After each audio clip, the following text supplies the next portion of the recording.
अस्सलामुअलैकुम my brothers and sisters, hope आप लोग सब खैरियत से होंगे। और आज हम लोग पढ़ेंगे डिस्ट्रीब्यूटेड सिस्टम। वीडियो शुरू करने से पहले आपने अगर प्रीवियस वीडियोस को नहीं देखा है तो अभी आप जाइए, इस वीडियो के डिस्क्रिप्शन में आपको दो प्लेलिस्ट का लिंक मिलेगा, एक ऑल टॉपिक एक्सप्लेन और एक story mode. All topic explain में जाइए, प्रीवियस तमाम वीडियोस को देख के आइए। और मैं ये अज्यूम करके चल रहा हूँ कि प्रीवियस वीडियोस को आपने देखा हुआ है और तब आप ये वीडियो देख रहे हैं। बिफोर स्टार्टिंग द वीडियो मैं आपको याद दिलाना चाहता हूँ कि अगर अब तक आपने इस चैनल को सब्सक्राइब नहीं किया तो चैनल को सब्सक्राइब कर दीजिए, इस वीडियो को लाइक कर दीजिए और इस वीडियो को शेयर कर दीजिए और अपना एक अच्छा सा कमेंट भी कर दीजिए। आइए शुरू करते हैं before wasting any time. Distributed system, ये डिस्ट्रीब्यूटेड सिस्टम होता क्या है? इससे पहले हम लोगों ने distributed system, single processor system, multi processor system ये सब डिस्कस किया हुआ डिटेल में, ठीक है। अभी हम लोग डिटेल में पढ़ रहे हैं कि एक पूरा distributed system end to end कैसे काम करता है। इससे पहले हम लोग सिंगल प्रोसेसर सिस्टम पढ़ चुके हैं एंड टू एंड, और इससे उसके बाद हम लोगों ने मल्टी प्रोसेसर सिस्टम्स को भी एंड टू एंड पढ़ लिया था। और आज हम लोग डिस्ट्रीब्यूटेड सिस्टम्स को एंड टू एंड पढ़ने वाले हैं, exploring the power of connected computers working together as one. Introduction to distributed system. Distributed system होता क्या है? A distributed system is a network of independent computer that appears to its user a single coherent system। यानी independent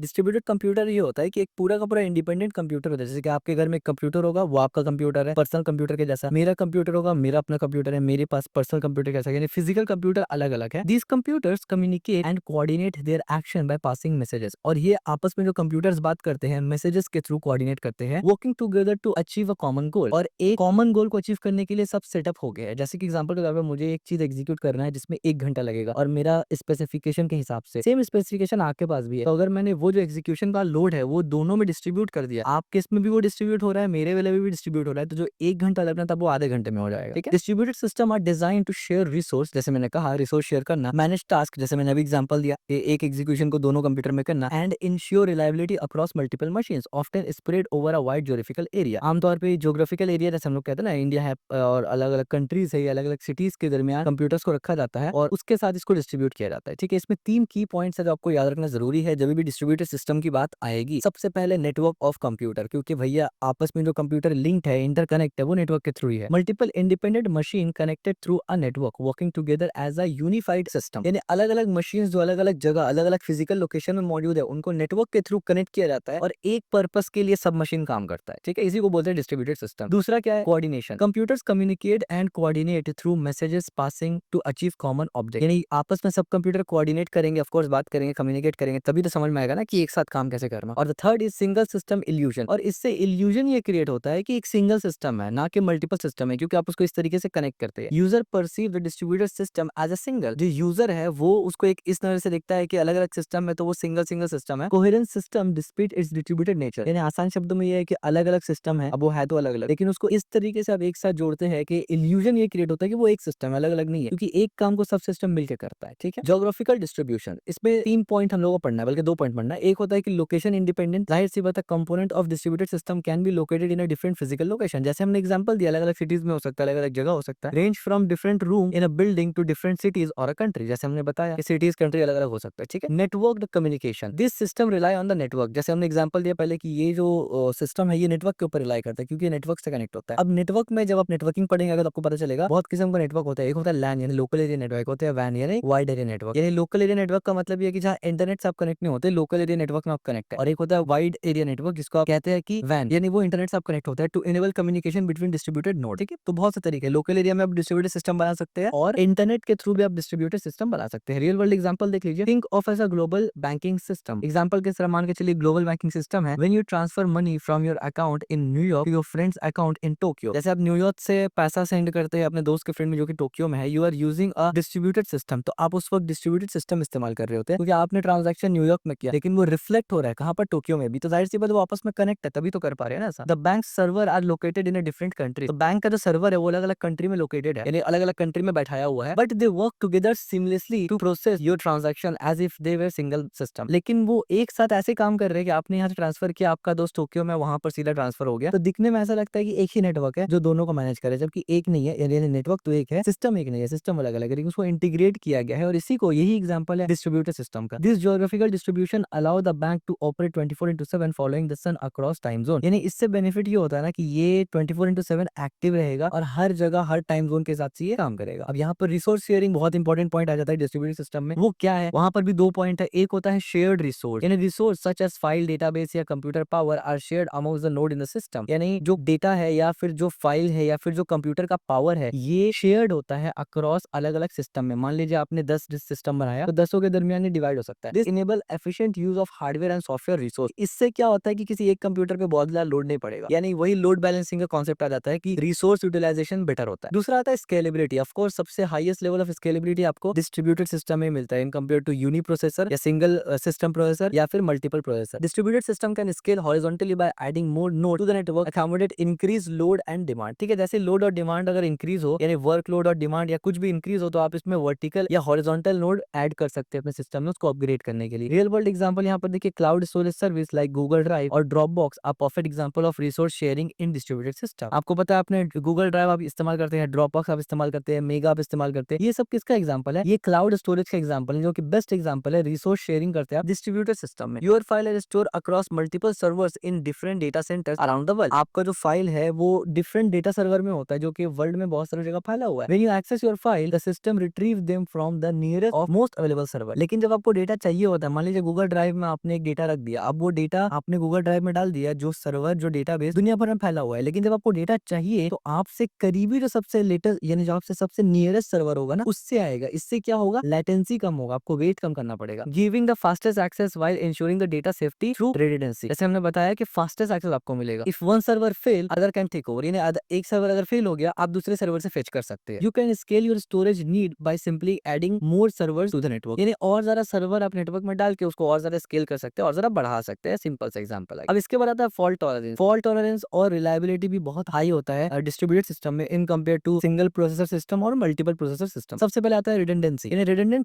computes components and data replication are used to enhance readability and ensure continuous operation even if some nodes are failed. यानी redundant component जो होता है, जिसका इस्तेमाल का अब जरूरत नहीं पड़ता या फिर वो उतना काम का नहीं है, एंड डेटा रेप्लिकेशन, और जो रेप्लिकेटेड डेटा होता है, are used to enhance reliability and ensure continue operation even if one node is fail, some node is fail, यानी इससे रिलायबिलिटी बढ़ता है। दूसरा आता है फॉल्ट डिटेक्शन एंड रिकवरी। ये भी बहुत इंपॉर्टेंट पार्ट हो जाता है। The system must detect failure and recover from them to maintain its operation, यानी सिस्टम डिटेक्ट कर सके फेलियर को और रिकवर कर सके उसको, जो ऑपरेशन मेंटेन कर, जो ऑपरेशन उसको मेंटेन करके, often through mechanism like check pointing and failure overflow. अब यहाँ पर बहुत सा मैकेनिज्म होता है check pointing and failure overflow. इसका एक सिंपल एग्जांपल देंगे। नेटवर्क में आप बहुत सारा जब डाउनलोड करते हैं कोई बड़ा फाइल, कोई मूवी या कोई गेम, मान लीजिए 10-12 जीबी का आप डाउनलोड कर रहे हैं, उस पर कुछ जगह से डाउनलोड करते हैं ना, वहाँ पर रिज्यूम कैपेबिलिटी देता है आपको, और कुछ जगह आपको रिज्यूम का कैपेबिलिटी नहीं देता। अगर आपने रिज्यूम कर दिया, वो दोबारा से आपका स्टार्ट होगा नहीं। कुछ जगह रिज्यूम करेंगे तो हो जाएगा। उसी तरीके से कुछ एप्लीकेशंस ऐसा होता है कि जहां पर अगर आपने डाउनलोड किया और वो डाउनलोड आधा था और फॉर सम रीजन आपने कंप्यूटर बंद कर दिया, तो जब आप कंप्यूटर स्टार्ट करते हैं वहीं आधा से आपका डाउनलोड शुरू होता है। तो ये सब चीज जो चेक पॉइंट वगैरह में वो आता है, और ये नेटवर्किंग का पूर पार्ट ज्यादा होता है। रियल वर्ल्ड एग्जांपल देखिए, consider a major e-commerce website like Amazon during peak shopping events like Black Friday, these sites experience massive traffic. यानी Amazon का जैसा वेबसाइट हो गया, ई-कॉमर्स बड़ा वेबसाइट, जो कि पीक आवर जैसे कि ब्लैक फ्राइडे हो गया या न्यू ईयर सेल हो गया, इस वक्त क्या होता है कि मैसिव ट्रैफिक आता है यहाँ पर। To handle this load the and ensure the site stay operational even if some server fail. तो इस सिचुएशन में क्या है, अगर कुछ सर्वर फेल भी हो जाए तो वो चाहेंगे कि हमारा जो वेबसाइट है वो अप, वेबसाइट डाउन ना हो। They use distributed system with multiple redundant server across different data centres. तो वो क्या करते हैं उस वक्त, डिस्ट्रीब्यूटेड सिस्टम इस्तेमाल करते हैं, मल्टीपल रिडंडेंट सर्वर का इस्तेमाल करते हैं अक्रॉस डिफरेंट डेटा सेंटर्स, जो अलग अलग सेंटर्स में मौजूद है। इफ वन सर्वर फेल, अगर एक सर्वर फेल हो जाए तो system automatically redirect traffic to other server. अगर एक सर्वर फेल हो जाए तो सिस्टम खुद ब खुद दूसरे सर्वर के पास चला जाता है, साइट डाउन नहीं होता। This redundancy ensures the customers can continue shopping without interruption. और ये रिडंडेंसी से, यानी ये रेपुटेशन से, या आप बोल सकते हैं कि इसके वजह से ये होता है कि कस्टमर्स को वेट नहीं करना पड़ता, वो कंटिन्यू शॉपिंग कर सकते हैं even when the part of the system are experience problem. यहाँ तक कि सिस्टम में कोई गड़बड़ है लेकिन तब भी यूजर्स को नहीं पता चलता। मैक्स टू मैक्स क्या होगा, थोड़ा लेटेंसी बढ़ जाता है लेकिन सिस्टम अप रहेगा। इसके बाद आता है कॉन्करेंसी एंड कोऑर्डिनेशन। अब इस पे क्या होता है, पैरेलल प्रोसेसिंग। पैरेलल प्रोसेसिंग आपको पता है क्या होता है, multiple nodes can produce process task simultaneously, improve performance throughput. यानी मल्टीपल नोड्स या मल्टीपल कंप्यूटर एक साथ एक टास्क को करेंगे तो वो थ्रूपुट इंक्रीज करेगा। दूसरा होता है सिंक्रोनाइजेशन एंड कोऑर्डिनेशन। इसमें क्या होता है, coordinate action between distributed node required synchronization mechanism to ensure consistency and avoid conflict. जाहिर सी बात है, अलग अलग सिस्टम है, अगर उसमें आप एक ही टास्क एग्जीक्यूट करवा रहे हैं तो प्रॉब्लम हो सकता है कि इसने कुछ कर दिया और उसने कुछ नहीं किया। तो सिंक्रोनाइज करना जरूरी होता है कि हर सिस्टम को मालूम हो कि कौन क्या काम कर रहा है और कैसे किस फ्लो में काम होना चाहिए। ऐसा मैकेनिज्म ऐड करना पड़ेगा, इसके लिए सिंक्रोनाइज करना पड़ता है और कंसिस्टेंसी भी देखना पड़ता है डेटा का ठीक है कि नहीं। एक रियल वर्ल्ड एग्जांपल इसका भी देखते हैं, जैसे कि मान लीजिए राइड शेयरिंग सर्विस लाइक उबर और lift rely heavily on concurrency and coordination in the distributed system. यानी उबर और ऐसा किस्म का जितना भी वेबसाइट जो है या एप्लीकेशन है, ये हेवीली रिलाई करता है कोऑर्डिनेशन और कॉन्करेंसी और डिस्ट्रीब्यूटेड सिस्टम के ऊपर। When you request a ride, जब आप राइड रिक्वेस्ट करते हैं, मल्टीपल प्रोसेस हैपेंस साइमल्टेनियसली। तो मल्टीपल प्रोसेस एक साथ होता रहता है। योर लोकेशन इज ट्रैक, आपका लोकेशन ट्रैक होता है, नियर बाय ड्राइवर को नोटिफाई किया जाता है, ट्रैफिक डेटा को एनालाइज किया जाता है, प्राइस कैलकुलेट किया जाता है। All this task are handled by different server working in parallel. तो ये अलग-अलग टास्क है, अलग-अलग काम है जो अलग-अलग सर्वर संभालते हैं एक वक्त में। This system must synchronize all this information to match with the right driver. जाहिर सी बात है, अब ये चीज में अगर गड़बड़ हो जाए, एक सर्वर अलग तरीके से काम कर रहा है और प्रॉपर सिंक नहीं कर पा रहा दूसरे सर्वर से, तो प्रॉब्लम होगा, क्योंकि एज अ यूजर आपको थोड़ी पता है कि 5 अलग-अलग आदमी काम कर रहा है, आपको आउटपुट से मतलब है। लेकिन एक आदमी भी गड़बड़ करेगा तो पूरा 5 का जो वो साइकिल है वो खराब हो जाएगा। तो इसलिए सिंक्रोनाइजेशन बहुत ज्यादा जरूरी होता है। The system must synchronize all this information to match with your right driver. जाहिर सी बात है, calculate the optimal route and provide accurate price all with in second. ये सब कुछ सेकंड्स में होता है। This coordination across distributed node make the server efficient and reliable. यानी आपने एनालॉजी एक लगा ली होगा कि किस तरीके से अलग-अलग सर्वर्स एक साथ काम करते हैं, सिस्टम काम करते हैं। तो ये जो एक साथ काम करते हैं और कोई प्रॉब्लम नहीं होता, इसमें दो चीज जरूरत पड़ता है, सिंक्रोनाइजेशन और डेटा कंसिस्टेंसी मैकेनिज्म अप्लाई करना पड़ता है, जो कि बहुत कॉम्प्लेक्स होता है और जो कि सबसे हाई लेवल में इसमें अप्लाई करना पड़ता है डिस्ट्रीब्यूटेड सिस्टम में। इसके बाद आता है ट्रांसपेरेंसी। अब ट्रांसपेरेंसी क्या होता है? Access transparency. इसका मतलब क्या है? User interact with the system as if it were a single entity without being aware of the underlying distributed resource. यानी जब आप गूगल ड्राइव या कुछ ऐसा इस्तेमाल करते हैं, उबर इस्तेमाल करते हैं, या आप जब नेटफ्लिक्स इस्तेमाल करते हैं, आपको नहीं पता वो डिस्ट्रीब्यूटेड सिस्टम है, वो 5-6 चीज मिलके एक साथ काम कर रहे हैं। आप उसको इस तरीके से देखते हैं कि भाई वो एक सिंगल एप्लीकेशन है और मैं अगर ये करूंगा तो ऐसे होगा। बिहाइंड द सीन आपको नहीं पता होता, इसी को बोलते हैं एक्सेस ट्रांसपेरेंसी। इसके बाद एक होता है लोकेशन ट्रांसपेरेंसी। इसका मतलब क्या होता है? User do not need to know the physical location of the resource और the service they are access. जाहिर सी बात, आप गूगल ड्राइव एक्सेस कर रहे हैं, आपको इससे फर्क ही नहीं पड़ता कि आपका जो डेटा है वो कौन से वाले ड्राइव से, वो बैंगलोर से आ रहा है, मुंबई से आ रहा है या यूएस से आ रहा है, आपको इससे कोई लेना देना नहीं है। वो सब बैकग्राउंड में हो जाता है कि जो सबसे इजीएस्ट और सबसे फास्टेस्ट बात है आपको वही प्रोवाइड किया जाएगा, लेकिन आपको पता ही नहीं होता। आपको ऐसा लगता है कि बस कहीं तो भी रखा है, मुझे चाहिए। इसको बोलते हैं लोकेशन ट्रांसपेरेंसी। यानी एक्सेस ट्रांसपेरेंसी में आपको नहीं पता होता कि एक्सेस कैसा करके हो रहा है, और लोकेशन ट्रांसपेरेंसी में यूजर को नहीं पता होता कि एक्चुअल मेरा डेटा किस लोकेशन में मौजूद है। सिंपल सी बात है। इसका रियल वर्ल्ड एग्जांपल आप देखिए, कंटेंट डिलीवरी नेटवर्क जैसे कि C&D likes other who use Netflix and YouTube demonstrate transparency beautifully. यानी नेटफ्लिक्स और यूट्यूब वगैरह ट्रांसपेरेंसी ऐसा प्रोवाइड करता है, आपको लगता है यूट्यूब एक प्लेटफॉर्म है, नेटफ्लिक्स एक प्लेटफॉर्म है, जबकि नेटफ्लिक्स बहुत से अलग-अलग सिस्टम में बटा हुआ है और साथ में काम करता है। When you stream a movie, the video is delivered from the server geographically close to you, ensure fast loading time. जब आप मूवी स्ट्रीम करते हैं नेटफ्लिक्स में, तो आप जिस लोकेशन में, आपके लोकेशन से सबसे फास्टेस्ट, सबसे क्लोजेस्ट जो सर्वर है नेटफ्लिक्स का, वहां से आपको दिखाया जाता है, ना कि दूसरा कोई जगह से। इससे क्या होगा? आपको लगेगा कि भाई ये तो बहुत फास्ट हो रहा है। However it doesn't need to know which server you are accessing और where located it, you can simply play and start video. आपको इससे फर्क ही नहीं पड़ना चाहिए कि भाई किस सर्वर से आ रहा है, या आपको सर्वर चूज करना पड़ेगा, या वो सर्वर किस लोकेशन में या किस सिस्टम से आ रहा है। आपका काम है प्ले करना और मजे लेना, ठीक है। The distributed system handles all the complexity behind the scene, selecting the best server based on your location, network condition, the server load, while providing you with the seamless experience. तो अब आप समझ रहे होंगे कि जब नेटफ्लिक्स आप देखते हैं, स्ट्रीम करते हैं, बिहाइंड द सीन बहुत कुछ होता है जो डेवलपर्स करते हैं, ठीक है। Types of distributed system. अब डिस्ट्रीब्यूटेड सिस्टम में कुछ टाइप्स है। अब यहाँ पर मेजरली 4 टाइप्स का डिस्ट्रीब्यूटेड सिस्टम है। एक होता है डिस्ट्रीब्यूटेड कंप्यूटिंग। इसका मतलब क्या होता है? जैसे कि grid computing, utilize a network of disperse of computer to work on a shared task, often used for scientific research and large scale computation. यानी डिस्ट्रीब्यूटेड कंप्यूटिंग में क्या आता है ना, एक होता है ग्रिड कंप्यूटिंग। ग्रिड कंप्यूटिंग में आप क्या करते हैं ना, नेटवर्क को यूटिलाइज करते हैं, एक टास्क को शेयर करते हैं अलग अलग कंप्यूटर में और उसमें परफॉर्म करते हैं, यानी उसको एग्जीक्यूट करते हैं। ये मोस्टली साइंटिफिक रिसर्च और लार्ज स्केल कंप्यूटेशन के लिए काम में आता है, यानी जहां पर कंप्यूटेशन बहुत हाई है, यानी आपको कंप्यूटिंग पावर बहुत ज्यादा चाहिए, तो वहां पर आप ये अप्लाई करते हैं। दूसरा आता है क्लाउड कंप्यूटिंग में। Cloud computing provides on demand access to computing resource and service on the internet, allow user to scale resource up and down as needed. यानी यहाँ पर भी सेम होता है। यहाँ पर क्लाउड में भी क्या होता है कि आपको पावर चाहिए होता है, आपको और एडवांस लेवल कंप्यूटर अगर खरीदना है क्लाउड में, तो यहाँ पर भी कंप्यूटिंग पावर लगता है। इसीलिए यहाँ पर क्या होता है कि कंप्यूटर को अलग अलग, यानी अलग अलग सिस्टम को रखा जाता है, लेकिन वो सिस्टम से आपको कंप्यूटेशनल पावर मिलता है, यानी सीपीयू पावर आप ऐसे बोल सकते हैं, ये वाला मिलता है। दूसरा होता है डिस्ट्रीब्यूटेड डेटाबेस। अब इसमें क्या होता है? Replication, copy of data are maintained on multiple nodes to ensure availability and reliability. अब डिस्ट्रीब्यूटेड डेटाबेस में क्या होता है कि आपके पास सिर्फ अपने डेटाबेस लिया, पूरा पूरा कंप्यूटर लेने की जरूरत नहीं है। आपने डेटाबेस लिया जिसमें आप हर यूजर का डेटा का रेप्लिकेट कॉपी रखते हैं, ताकि अगर गलती से हमारा डेटाबेस से जो एक्चुअल डेटाबेस रीड राइट करता है, यूजर को देता है, उससे उड़ भी जाए या डिलीट भी हो जाए फॉर सम रीजन, या हैक हो जाए, कुछ भी हो जाए, तो हमारे पास एक बैकअप रहेगा, यूजर का डेटा रहेगा। इससे क्या होता है? अवेलेबिलिटी कभी खत्म नहीं होगा और रिलायबिलिटी बढ़ता है, जिसको हम लोग बोलते हैं गुडविल, ये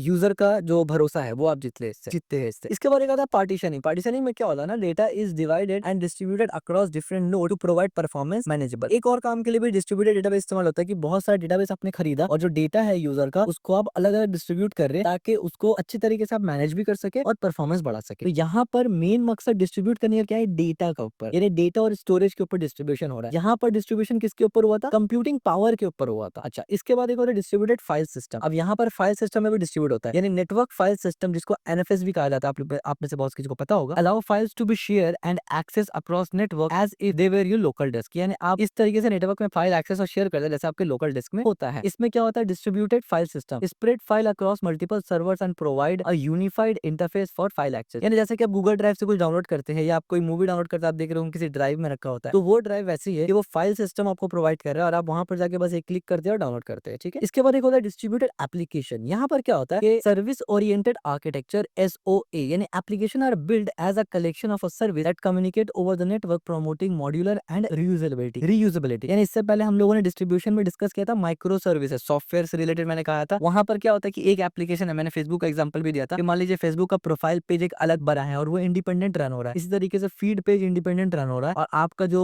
मान लीजिए कुछ आपने पोस्ट किया वो इंडिपेंडेंट रन हो रहा है और चैट इंडिपेंडेंट रन हो रहा है। तो अगर इन ये अलग अलग सिस्टम में रन हो रहा है, तो अगर एक कंप्यूटर खराब हो जाए, मान लीजिए प्रोफाइल वाला कंप्यूटर खराब हो गया, नहीं चल रहा है, तो चैटिंग चलेगा क्योंकि वो अलग है, इंडिपेंडेंट है। तो उसी चीज को बोलता है माइक्रो सर्विसेज। हर छोटा छोटा पार्ट को, एक एप्लीकेशन को आप टुकड़ों में डिवाइड करते हैं और हर सर्विस को अलग अलग डिस्ट्रीब्यूटेड तरीके से चलाते हैं, लेकिन यूजर को लगता है कि भाई ये क्या एप्लीकेशन है, तो इसको बोलते हैं कि डिस्ट्रीब्यूटेड एप्लीकेशन। यानी एप्लीकेशन और वेबसाइट को आपने डिस्ट्रीब्यूट किया। यहाँ पर माइक्रो सर्विस दूसरा में आ गया, जैसे मैंने बताया वेरिएंट ऑफ एसओए। एसओए का वेरिएंट ही है ये एक तरफ से। फिर application are decomposed into smaller loosely coupled service that interact well over defined interface. जैसे हमने एग्जांपल अभी जस्ट दिया, ये वही है। तो आपको पता चलेगा चार किस्म का डिस्ट्रीब्यूटेड होता है। यानी एक किस्म का डिस्ट्रीब्यूट किया जाता है कंप्यूटर का पावर लेने के लिए, एक किस्म का डिस्ट्रीब्यूशन होता है आपको डेटा स्टोरेज चाहिए, एक किस्म का डिस्ट्रीब्यूशन होता है आपको फाइल सिस्टम को शेयर रिसीव करना है, और एक किस्म का डिस्ट्रीब्यूटेड होता है कि आपको वेबसाइट एप्लीकेशन को चलाना है। अब इसका एडवांटेज क्या होता है, की बेनिफिट्स क्या है, scalability. Of course easier scale by adding more nodes to handle increase workload and demand. Resource utilization भी होता है, जैसे कि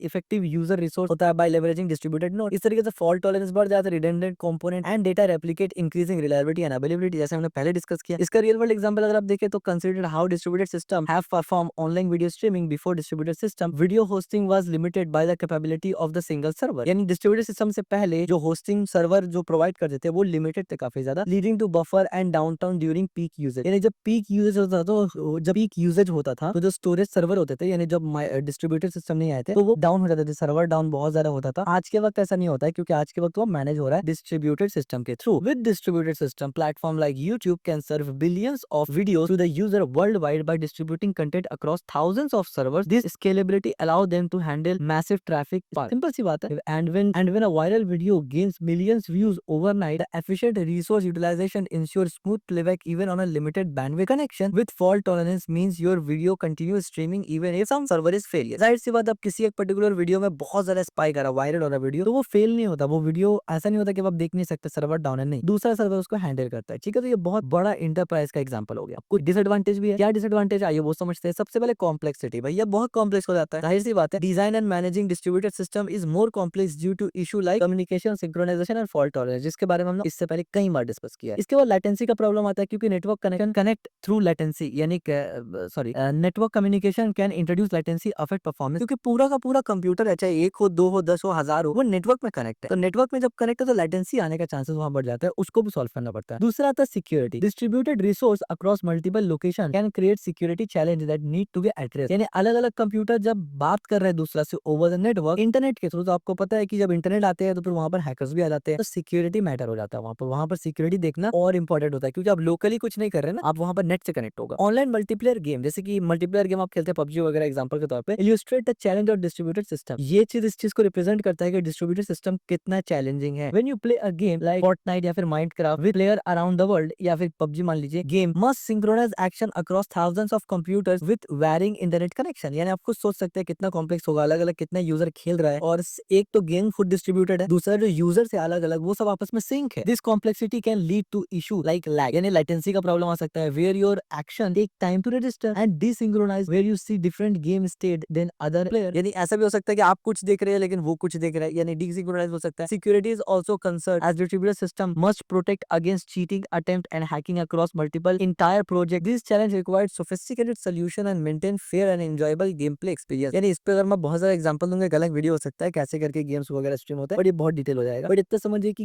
गेमिंग एक बहुत बड़ा एग्जांपल है कि एक तो आपने पूरा का पूरा गेम को डिस्ट्रीब्यूट किया है, उसका अपना हजारों सर्वर्स चल रहा है, प्लस जो गेम में हजारों लोग खेल रहे हैं एट अ टाइम, उनको मैनेज करना, और हर बंदा दूसरे के साथ सिंक है। जब आप पबजी में किसी बंदे को चेस करके आगे शूट करते हैं, ये किल करते हैं वहां पर, तो वो बंदा के स्क्रीन में भी सेम गेम चल रहा है, आपके इसमें भी सेम चल रहा है, दोनों नेट से कनेक्ट है और दोनों सिंक है, ठीक है। तो ये मतलब कॉम्प्लेक्सिटी बहुत ज्यादा बढ़ा देता है। इसके बाद आता है हमारा कंक्लूजन। कंक्लूजन में क्या है, distributed system represent a fundamental shift in computing. यानी फंडामेंटल शिफ्ट एक आपको कंप्यूटिंग में देता है, खास करके रिसोर्स यूटिलाइजेशन डिसेंट्रलाइजेशन और स्केलेबिलिटी में। Enable organization to build a powerful, scalable and reliance application that can serve as a globally. यानी जाहिर सी बात है हाई अमाउंट में, यानी ह्यूज लोग जो एक बार में कोई चीज इस्तेमाल करेंगे, ये डिस्ट्रीब्यूटेड सिस्टम के बगैर पॉसिबल नहीं था पहले। यानी एक साथ मिलियंस और बिलियंस ऑफ यूजर अगर इस्तेमाल करे कोई चीज को, तो उस चीज को हैंडल करने का कोई तरीका नहीं था डिस्ट्रीब्यूटेड सिस्टम से पहले। By distributed resource across multiple nodes, this system can handle massively workload, provide high availability and offer seamless experience to user regardless of their location. अब यहाँ पर एक चीज आपको आज समझ में आया होगा कि आप देख रहे होंगे कि डिस्ट्रीब्यूटेड सिस्टम एक्चुअली में बहुत बड़ा बड़ा बिजनेस में बहुत इंपॉर्टेंट रोल प्ले करता है, ठीक है, जहाँ पे मिलियंस और बिलियंस यूजर को हैंडल करना होता है। And that's one of the reasons why cloud computing बहुत ज्यादा आप देखेंगे एमएनसीज के अंदर ही डिमांडेबल होता है, और नॉर्मल जो डेवलपर्स होते हैं उनके दरमियान क्लाउड कंप्यूटिंग एकदम आप बोल सकते हैं कि मतलब बहुत लेस डिमांडिंग होता है। उसका पीछे रीजन ही ये है ना कि जो नॉर्मल यूजर्स है जब वो काम करते हैं वो कभी सिमुलेट नहीं कर सकते वो सिनेरियो को कि बिलियन यूजर आएगा तो हम कैसे कैसे काम करेंगे, जबकि फ्रंट एंड और बैक एंड में आप सिमुलेट कर पा रहे होंगे, ठीक है। तो इस वजह से क्लाउड कंप्यूटिंग का डिमांड इतना ज्यादा है और लोग आमतौर पर इसमें जाते नहीं है, क्योंकि लोग सिमुलेट नहीं कर पाते, वो समझ नहीं पाते कि भाई इसमें असल में करना क्या होता है। Future outlook, as technology continue to evolve, distributed system will become increasingly important. Of course अब तो डिस्ट्रीब्यूटेड सिस्टम के बगैर चारा भी नहीं हो सकता। The growth of edge computing, the expansion of the internet of things IO, internet of thing IO